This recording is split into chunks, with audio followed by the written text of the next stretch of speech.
Today, Governor RonDeSantis announced state lawmakers will overturn Disney's attempt to avoid a state takeover of its special district it has in Orlando.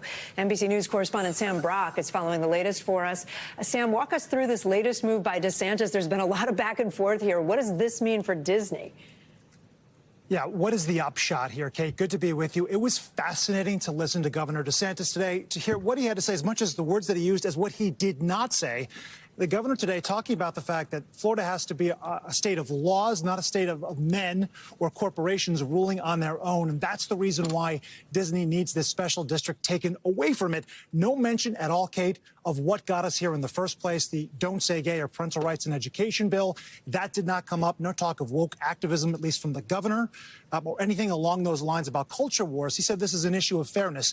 And here's what happened. The state legislature back in February created a law that put in a new board there, basically stripping away Disney selected supervisors and putting in hand-picked board members from Governor DeSantis. But before that went into effect, Disney effectively made a deal with itself. That board, which is elected by landowners in the area, and those landowners are Walt Disney employees, friends, and family members, with the corporation itself, to extend their authority to basically run this self-governance into the next several decades. Well, DeSantis said that's not going to fly. And he said on Wednesday, the board is going to meet and nullify that. And if that's not enough, the state legislature will create its own law, which would supersede whatever Disney had done. Here are the governor's remarks just moments ago.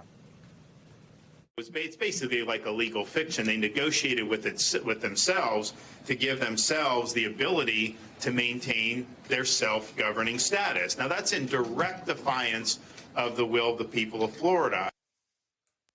Now, Kate, another interesting sort of outcome of this today was the governor talked about land that Disney owns that he has some ideas of what he would like to use it for, be that the development, he said, of potentially a penitentiary, he used those exact words, or workforce housing for Disney employees, which would be a huge thorn in Disney's side because it would create labor issues for the company.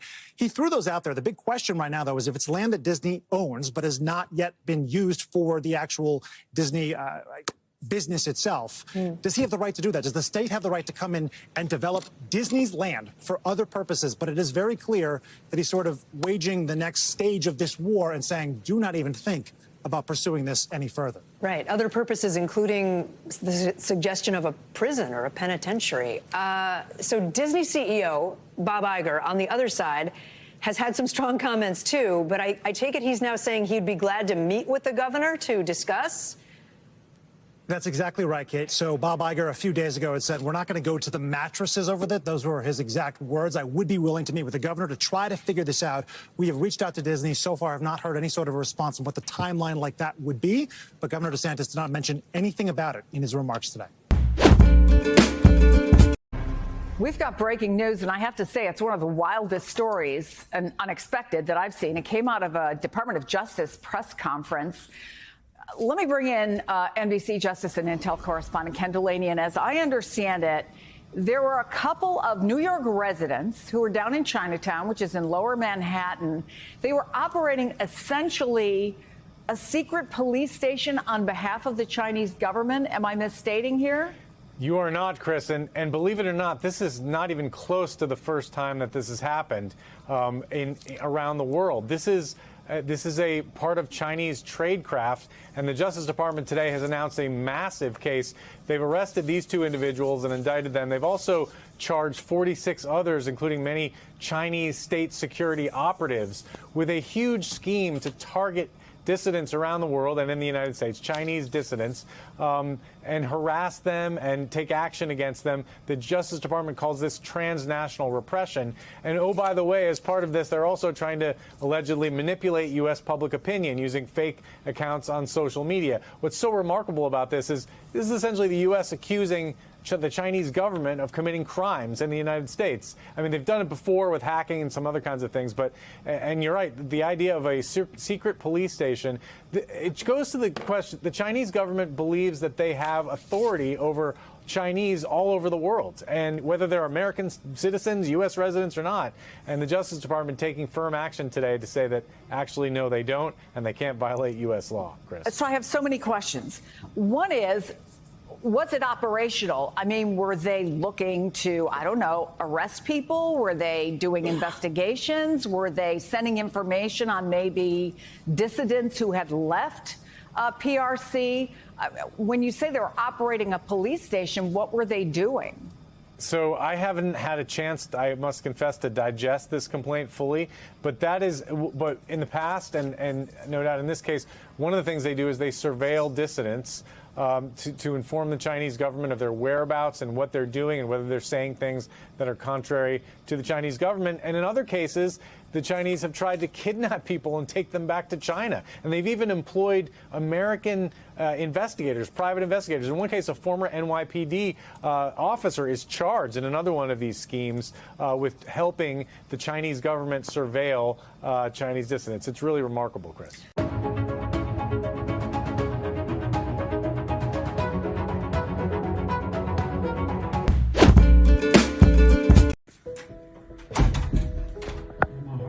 So fast. Set your coffee down. Take your mask off. Can I take my mask off? Yeah. Do you see anything? Oh.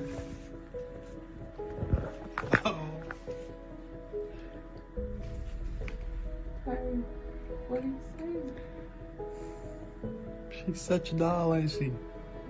Look.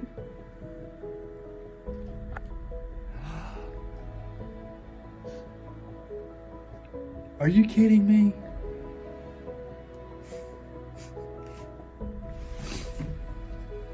Oh my goodness. You're such a pretty baby. Yes, you are. I didn't even pay no attention to that. How'd that happen? Look at her cover.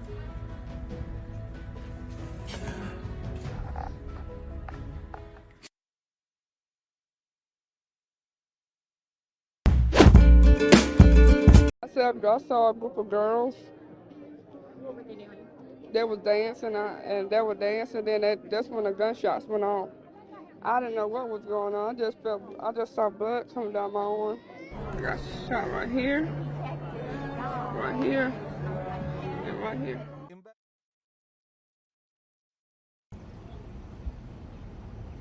We never had anything like this happen here in my whole 73 years. I'm just lost for words, y'all. I really am. A lot of my classmates, especially my brother. Well, he was like a brother to me. Saying about we grew up together since kindergarten. Still out there. He was a good person. I was standing right beside him. I think he went right into it. I went opposite way. I wish I could have pulled him out with it.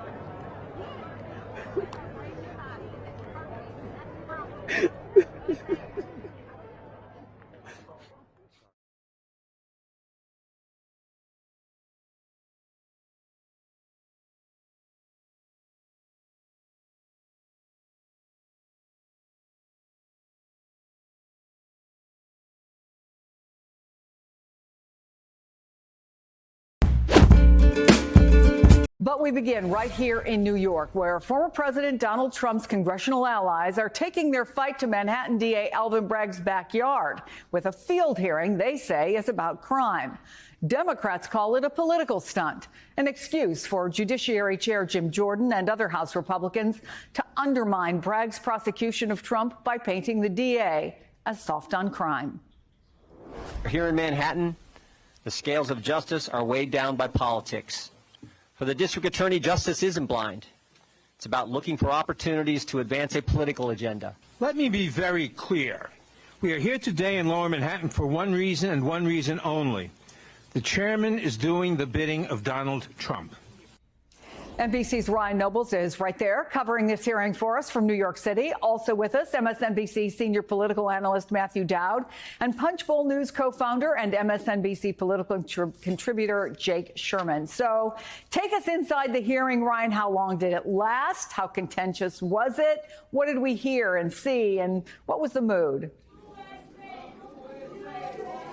Chris, I don't think it is out of the question to describe what we saw here today as somewhat of a circus atmosphere. You can still hear behind me, there were protesters both for and against this hearing today that were making a ruckus from the beginning up until the end. You saw very heated exchanges between the Republican and Democratic members on the panel, as well as the witnesses that were called before this panel to tell their stories. I just want to show you one example that gives you a pretty good idea of what this hearing was like here today when Congressman Hank Johnson was doing his part of the hearing. Take a listen. Like jackbooted thugs, they've descended on New York City using violent crime as their pretext. The MAGA Republican extremists are not interested in gun violence or even knife violence. The Republican witnesses who have used their time to criticize District Attorney Bragg have served as props in a MAGA Broadway production. The real purpose in coming to New York City, the real purpose in coming to New York City. Gentlemen, we'll suspend. Stop the clock. Gentlemen, we'll suspend. For the audience, I've said several times now that the committee has to be in order. If anyone continues, then we're going to have to escort some people out. Please don't talk that. Please don't talk down to us witnesses, please. So that was just one example of the multiple interruptions that happened throughout the entire hearing.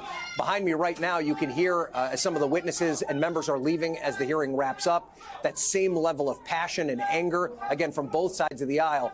But, kind of the big elephant in the room here was the former President Donald Trump. His name did come up often. I talked to a number of Republicans as the hearing was going on, and I specifically asked if the indictment of Donald Trump hadn't happened, would you still be having this hearing?